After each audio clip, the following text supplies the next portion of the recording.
بسم اللہ الرحمن الرحیم۔ بچپن سے لے کے 12 سال کی عمر تک 3 چیزیں آپ کے ساتھ چلنا شروع ہو جاتی ہیں۔ پہلی چیز ڈر، خوف۔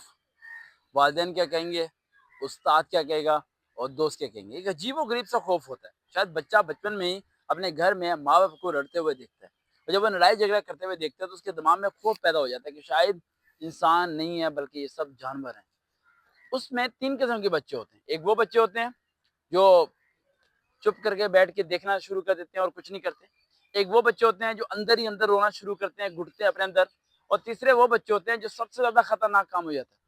پہلا کام یہ ہوتا ہے کہ وہ خاموش رہنا شروع کر دیتے ہیں، دوسرا کم کھانا کھانا شروع کر دیتے ہیں، اور تیسرا تنہائی میں جانا شروع ہو جاتے ہیں۔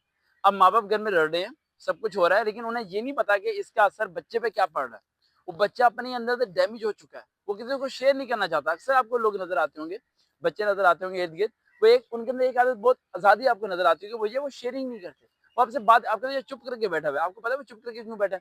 کیونکہ وہ گھر میں اسے بولنے دیا ہی نہیں جاتا۔ وہ گھر میں ایک پریشرائز سسٹم کو دیکھتا ہے، ماں باپ کو وہ جانور کی شکل میں دیکھتا ہے، جو ایک دوسرے کو روزانہ لڑنا، مارنا، جھگڑنا، گالی گلوچ، یہ سب چیزیں اسے اپنی آنکھوں کے سامنے نظر آتی ہیں۔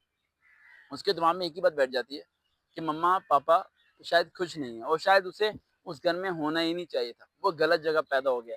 شاید اس کے پیدا ہونے کی وجہ سے ہی اس کے گھر کی ساری ڈسٹربنس ہے۔ یہ اندر ہی اندر چیزیں ڈیمیج کرنا شروع کر دیتی ہے، اور آپ کو ڈر اور خوف کی طرف مبتلا کر دیتی ہے، اور ایسا خوف مبتلا ہو جاتا ہے کہ آپ کامیاب ہونے کی کوشش بھی کرو تو آپ ناکام ہو جاتے ہو۔ آپ اچھے نمبر لینے کی کوشش بھی کرو تو آپ ناکام ہو جاتے ہو، کیونکہ آپ کو گھر کی ٹینشن دماغ سے نکلتی ہی نہیں۔ ہمیں لگتا ہے بچہ یار اسے کیا سمجھ آئے گی، بچے کو ساری سمجھ آتی ہے۔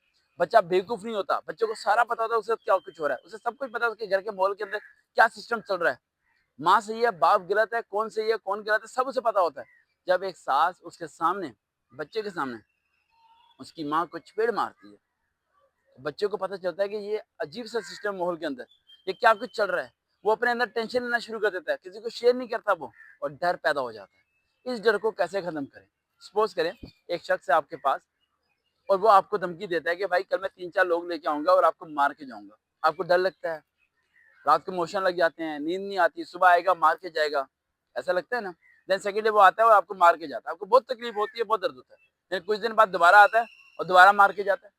تیسرے دن جب وہ آتا ہے تو آپ اکڑ کے کھڑے ہو جاتے ہو، کیونکہ اب آپ پتھر کے بن چکے ہو، آپ کو تکلیف نہیں ہوتی، آپ کو درد نہیں ہوتا، آپ مضبوط ہو چکے ہو، کیونکہ آپ اس حالات سے گزر کے اپنے آپ کو ٹریننگ دے دی ہے۔ یہی سمپل لائف ہے بھائی۔ لائف میں اگر کامیاب ہونا ہے تو ڈر کو ختم کرنے کا ایک ہی طریقہ ہے کہ ڈر سے ڈرنا نہیں، اپنے آپ سے جیتنا ہے۔ آپ کے گھر میں جو بھی مسئلے مسائل ہیں، یا تو ان کے ساتھ ساتھ بڑا ہونا سیکھو، یا انہیں ختم کر کے بڑا ہونا سیکھو۔ کچھ بچے ایسے ہوتے ہیں بڑے ہو جاتے ہیں لیکن پریشانی ان کے ساتھ دماغ میں رہتی ہے۔ ان کی عمر 20 سال ہوتی ہے، 21 سال ہوتی ہے، لیکن پھر بھی وہ ٹینشن میں مبتلا رہتے ہیں۔ انہیں کچھ سمجھ میں نہیں آتا کہ کیا کرنا ہے کیا نہیں کرنا، اور یہی وجہ ہوتی ہے وہ انسان زندگی میں آگے نہیں بڑھ پاتے، کیونکہ بچپن میں انہیں پریشانی کو ختم کرنے کا طریقہ نہیں پتا، انہیں یہ نہیں پتا پریشانی کو دفن کیسے کرنا ہے۔ اس لیے بچپن سے ہی فائٹ کرنا سیکھو یار۔ تم لیڈر ہو، تم اسٹرانگر ہو، تمہیں پتا ہونا چاہیے گھر کے حالات سے کیسے لڑنا ہے، اور ایک دن تم اپنے گھر کے حالات بدل دو گے، میری بات یاد رکھنا۔ دیکھتے ہیں چینل سبقات ود ریئل موٹیویشن، دوبارہ ملاقات ہوگی۔ اللہ حافظ۔